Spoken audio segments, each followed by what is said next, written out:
नमस्कार, आपके अपने श्रीदेवी क्लासेस यूट्यूब चैनल पर आज हमारे विषय इलेक्ट्रिक पावर सिस्टम में एक नई वीडियो में बात करते हैं एक अल्टरनेटर में सडन शॉर्ट सर्किट्स पर बनने वाले ट्रांजिएंट करंट्स के बारे में और जानते हैं कि ट्रांजिएंट और सब ट्रांजिएंट टाइम पीरियड्स क्या हैं और उनसे रिलेटेड रिएक्टेंस और करंट्स की प्रोफाइल क्या होती है। समझते हैं एक सिंक्रोनस अल्टरनेटर में सडन शॉर्ट सर्किट्स पर क्या होगा। एक अल्टरनेटर अपने फुल एक्साइटेशन पे रनिंग कंडीशंस पे था और अचानक इसके टर्मिनल्स पे किसी अबनॉर्मल कंडीशन से शॉर्ट सर्किट हो गया है और ऐसी स्थिति में large heavy short circuit currents जो अल्टरनेटर में डेवलप होंगे वो बहुत बड़े मैग्नीट्यूड के मैकेनिकल फोर्सेस डेवलप करेंगी जो कि करंट के स्क्वायर प्रोपोर्शनल में होगी और इन मैकेनिकल फोर्सेस से आर्मेचर कंडक्टर्स के जो एडजेसेंट साइड्स हैं उनमें बहुत ज्यादा मैकेनिकल स्ट्रेसेस आएंगी, एंड टर्न्स पे फोर्सेस लगेंगे और रोटर की शाफ्ट पे बहुत ज्यादा टॉर्क्स डेवलप होंगे। इससे हमारे अल्टरनेटर की वाइंडिंग और प्राइम मूवर्स में डैमेजेस आ सकते हैं। एक सिंक्रोनस मशीन में ऐसी एबनॉर्मल ऑपरेटिंग कंडीशन से होने वाले शॉर्ट सर्किट से जो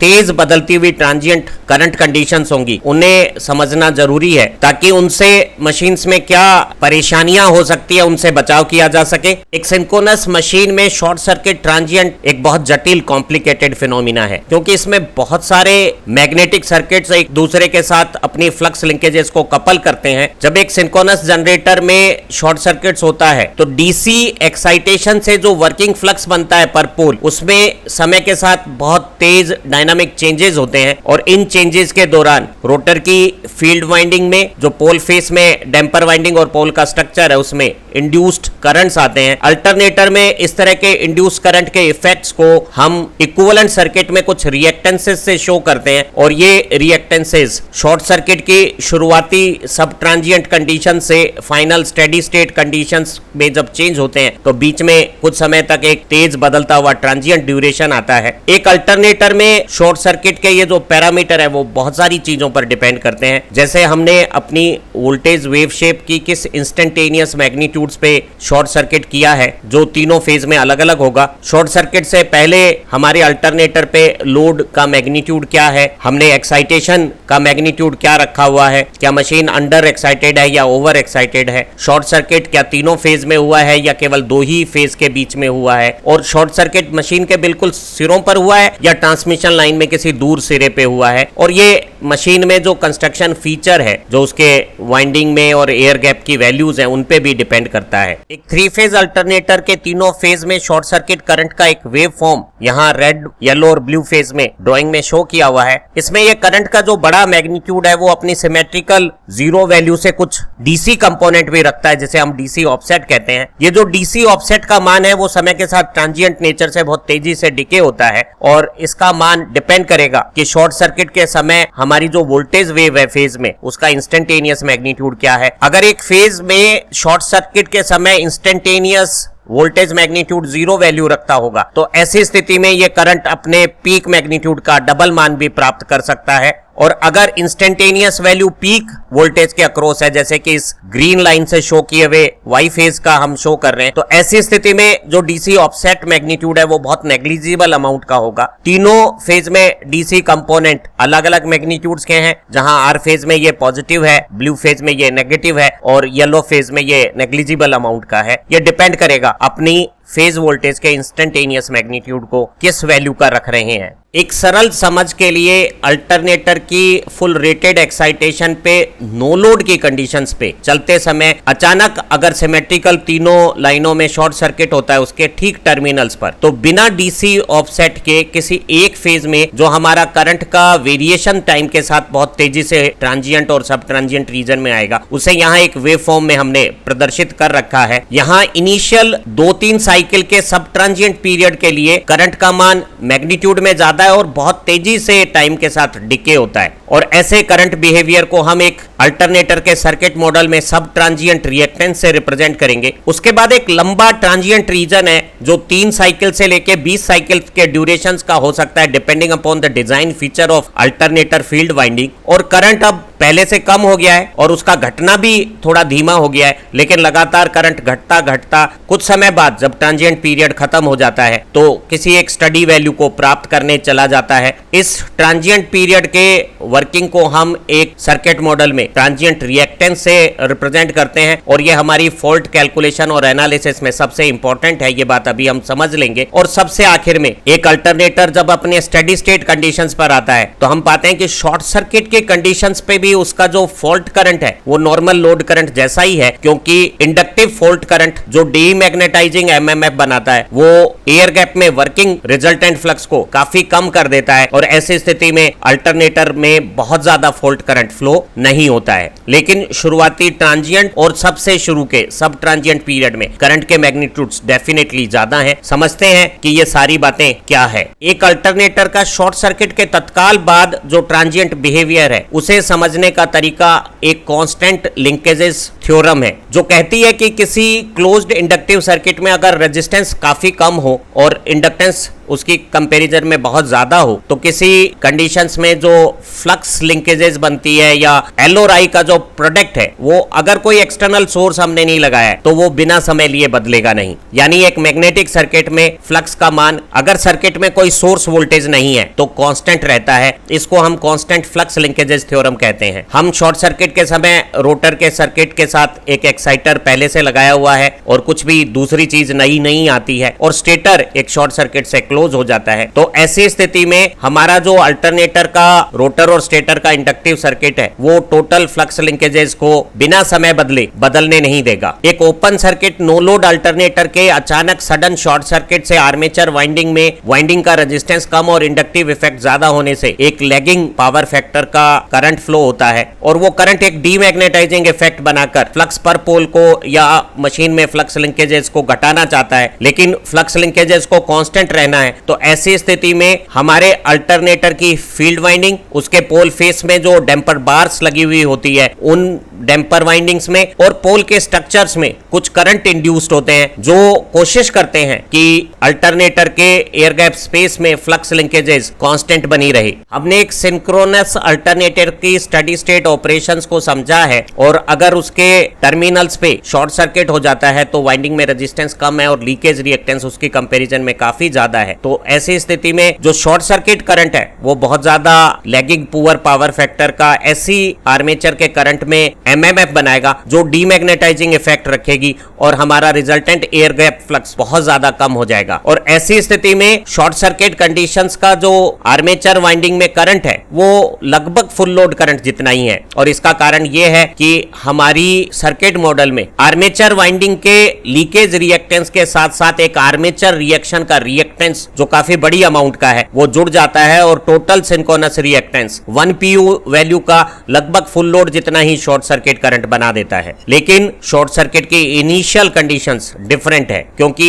स्टेटर और रोटर के साथ जो फ्लक्स लिंकेजेस बन रहा है वो इंस्टेंटेनियसली चेंज नहीं होगा क्योंकि हमारी जो कांस्टेंट फ्लक्स लिंकेजेस थ्योरम है वो कहती है कि फ्लक्स लिंकेजेस कांस्टेंट रहना चाहेगी अगर हमारे सर्किट में इंडक्टिव इफेक्ट काफी ज्यादा है जैसा कि अल्टरनेटर में है। तो ऐसी स्थिति में शॉर्ट सर्किट के तत्काल बाद आर्मेचर करंट की जो रिएक्शन है वो इफेक्टिव नहीं बनेगी और एयर गैप का फ्लक्स कांस्टेंट मेंटेन रहेगा, वो डीमैग्नेटाइजिंग इफेक्ट से घटेगा नहीं और फुल मैग्नीट्यूड का एयर गैप फ्लक्स जो ईएमएफ अल्टरनेटर में पैदा करेगा वो मेनली अल्टरनेटर आर्मेचर के लीकेज रिएक्टेंस से ही कंट्रोल किया जाएगा। और ऐसी स्थिति में क्योंकि लीकेज रिएक्टेंस काफी कम होता है, आर्मेचर रिएक्शन का असर आया नहीं है, तो जो शॉर्ट सर्किट करंट है वो नॉर्मल लोड करंट से 10 से 20 गुना ज्यादा हो जाएगा शुरुआती शॉर्ट सर्किट की कुछ करंट साइकिल्स के लिए। लेकिन थोड़ी सी ही साइकिल्स के बाद हम देखते हैं कि आर्मेचर रिएक्शन का असर धीरे धीरे सामने आने लगेगा, एयर गैप फ्लक्स कम होने लगेगा और फाइनली हमारा अल्टरनेटर का short circuit current study values जो कि फुल लोड करंट के नियरली सेम है उसके ऊपर सेट हो जाएगा। जरा इस घटनाक्रम को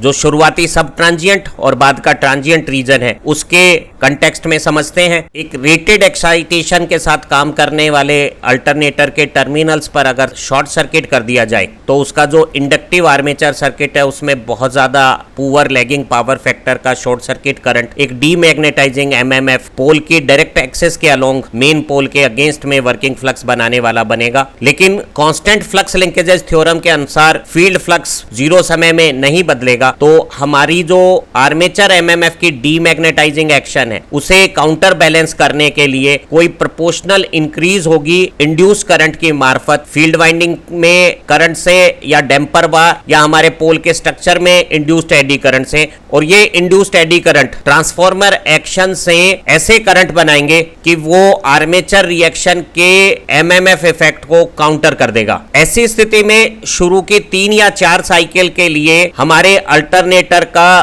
बिहेवियर शॉर्ट सर्किट के बाद कुछ अलग तरह का होगा और इस टाइम पीरियड को हम सब ट्रांजिएंट पीरियड कहते हैं। जैसे एक सर्किट मॉडल में हम 3 वाइंडिंग के रिएक्टेंस इस्तेमाल करते हैं, फील्ड वाइंडिंग का रिएक्टेंस, डैम्पर वाइंडिंग या डैम्पर बार का रिएक्टेंस और हमारी आर्मेचर रिएक्शन का reactance apart from leakage reactance of alternator. Sudden short circuit के दौरान इनिशियल 2 या 3 साइकिल्स के लिए जो अल्टरनेटर का सर्किट बिहेवियर है उसमें इंड्यूस्ड ईएमएफ के साथ जो ट्रांसफॉर्मर की आर्मेचर वाइंडिंग का लीकेज रिएक्टेंस है वो करंट लिमिट का काम करता है। लेकिन हमारी डैम्पर वाइंडिंग और फील्ड वाइंडिंग में जो additional induce current armature reaction के डीमैग्नेटाइजिंग एमएमएफ के इफेक्ट को काउंटर करने के लिए पैदा होते हैं, वो एक रिएक्टिव इफेक्ट को सर्किट मॉडल में शो करते हैं और वो रिएक्टेंस हम आर्मेचर रिएक्शन के रिएक्टेंस के साथ यहाँ पैरेलल में शो कर देते हैं। क्योंकि हमारी डैम्पर वाइंडिंग में बहुत ज्यादा टर्न्स या इंडक्टिव इफेक्ट नहीं है, रेजिस्टेंस डैम्पर वाइंडिंग का पर्याप्त है, तो ऐसी स्थिति में डैम्पर वाइंडिंग में टाइम कांस्टेंट इंडक्टेंस और रेजिस्टेंस का रेशियो L/R कम होने के कारण 3 या 4 साइकिल्स में डैम्पर वाइंडिंग का करंट काफी कम होके नियरली जीरो हो जाता है। ऐसी स्थिति में हम इस रिएक्टिव इफेक्ट को डैम्पर वाइंडिंग में करंट नहीं होने के कारण ओपन मान लेते हैं और जब वो हट जाता है तो ये जो पीरियड है हमारा सब ट्रांजिएंट पीरियड वो ट्रांजिएंट पीरियड में कन्वर्ट हो जाता है। और ऐसी स्थिति में ये जो सीरीज में एडिशनल रिएक्टेंस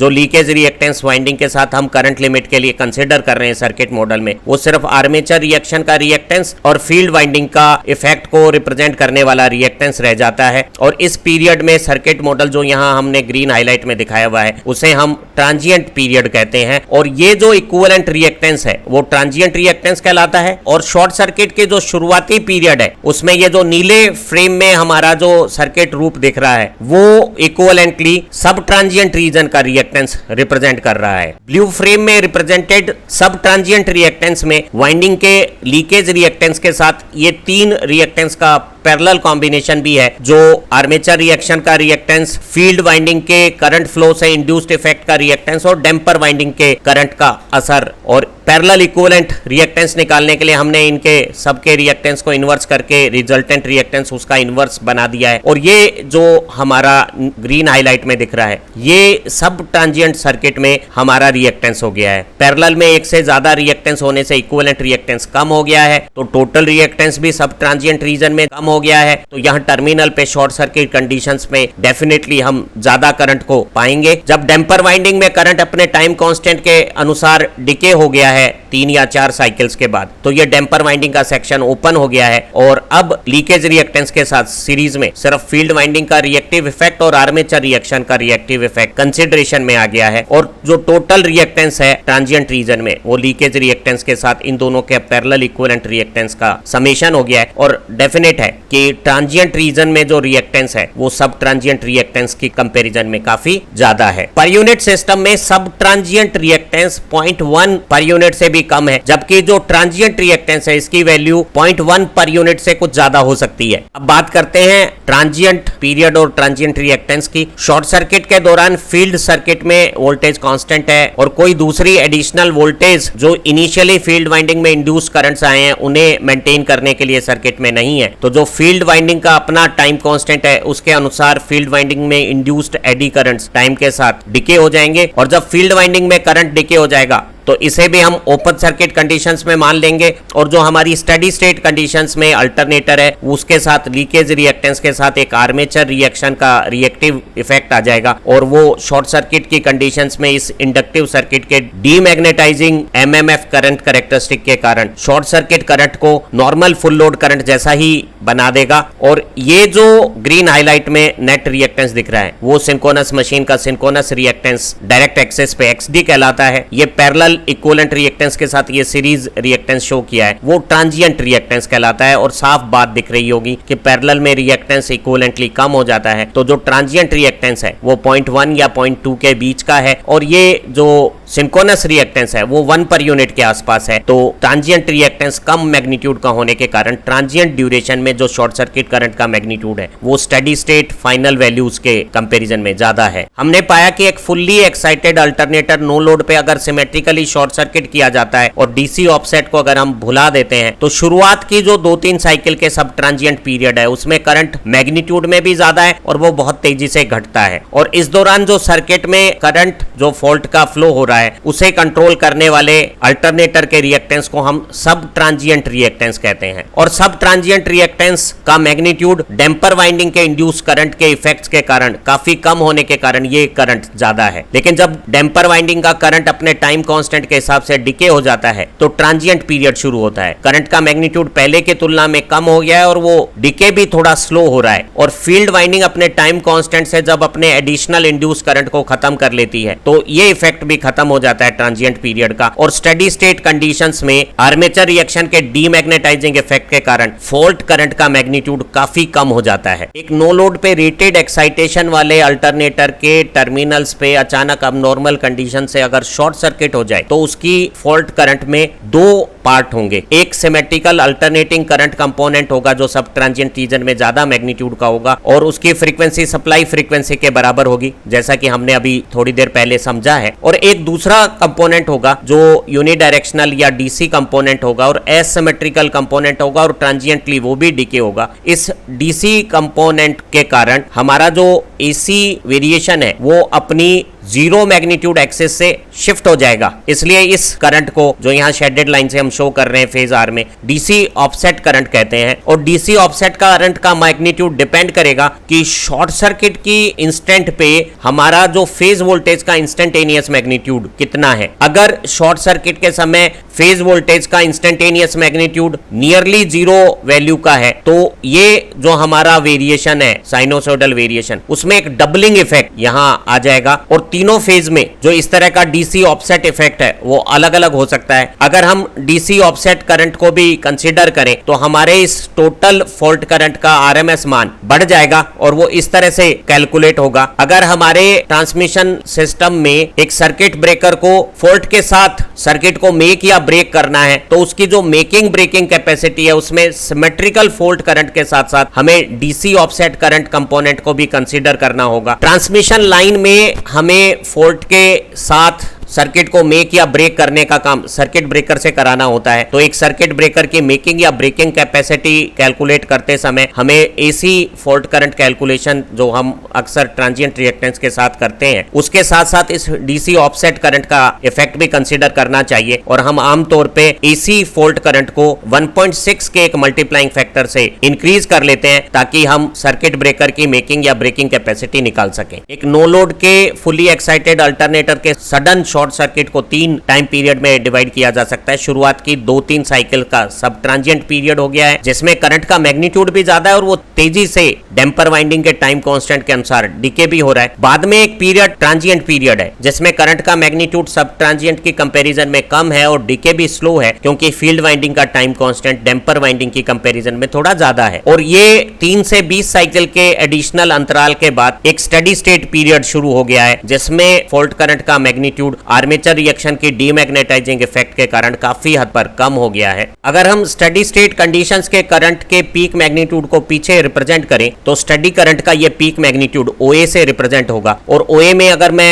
√2 का डिवीजन कर दूं तो ये मेरा स्टेडी स्टेट फॉल्ट करंट का RMS मैग्नीट्यूड हो गया है, और जनरेटेड EMF EA की RMS वैल्यू के साथ इस करंट को हम एक रिएक्टेंस जिसे डायरेक्ट एक्सिस सिंक्रोनस रिएक्टेंस कहते हैं उससे रिप्रेजेंट कर सकते हैं। अगर ट्रांजिएंट रीजन में करंट के पीक मैग्नीट्यूड के एनवलप को अगर पीछे एक्सट्रापोलेट करें तो ये हमारी जीरो टाइम एक्सिस को B पे इंटरसेक्ट करेगा, तो हम कह सकते हैं कि OB ट्रांजिएंट पीरियड के करंट का पीक मैग्नीट्यूड है, और इस पीक मैग्नीट्यूड में √2 का डिवीजन करने पे हमें ट्रांजिएंट RMS करंट मालूम हो जाएगा, और ट्रांजिएंट RMS करंट को जनरेटेड के RMS EMF के साथ ट्रांजिएंट रिएक्टेंस XD डैश से रिप्रेजेंट करते हैं। अगर शुरुआती सब ट्रांजिएंट रीजन की बात करें जो शुरुआत की 2 से 3 साइकिल के बीच में है, और हम करंट के पीक्स को पीछे एक्सट्रापोलेट करें तो वो यहाँ C पे इंटरसेक्ट करेगा, और OC शुरुआती सब ट्रांजिएंट करंट का पीक हो गया है। इस OC में √2 का डिवीजन किया क्योंकि हमारा जो फॉल्ट करंट के जो ट्रांजिएंट वेरिएशंस हैं, अगर DC ऑफसेट को हम हटा देते हैं तो वो साइनोसॉइडल शेप में है, तो साइनोसॉइडल में पीक में √2 का भाग दिया तो हमें ये सब ट्रांजिएंट RMS करंट आ गया है, और इस सब ट्रांजिएंट RMS करंट को हम जनरेटेड के पर फेज इंड्यूस्ड EMF से, ध्यान रहे ये लाइन वोल्टेज नहीं है, फेज वोल्टेज है, इंड्यूस्ड EMF की RMS, उसमें सब transient reactance XD double dash का अगर हम डिवीजन कर दें तो हमारे पास सब ट्रांजिएंट करंट आ जाएगा। हमने समझा था कि जब शुरुआती सब ट्रांजिएंट रीजन में डैम्पर वाइंडिंग का करंट भी अपना कोई रिएक्टिव इफेक्ट रख रहा है, तो ये जो सब ट्रांजिएंट रिएक्टेंस है उसकी वैल्यू सबसे कम है, और ऐसी स्थिति में सब ट्रांजिएंट रीजन का फॉल्ट करंट भी सबसे ज्यादा होगा। और जब डैम्पर वाइंडिंग का करंट डिके हो गया है और ट्रांजिएंट रीजन आ गया है तो थोड़ा रिएक्टेंस बढ़ गया है, और जब फील्ड वाइंडिंग का करंट भी डिके हो जाएगा तो ये रिएक्टेंस भी हमारा पिक्चर से जब गायब हो जाएगा तो स्टेडी स्टेट रिएक्टेंस सबसे ज्यादा हो जाएगा, और स्टेडी स्टेट करंट फॉल्ट की कंडीशंस में सबसे कम है। जैसा कि एक रेटेड एक्साइटेशन के अल्टरनेटर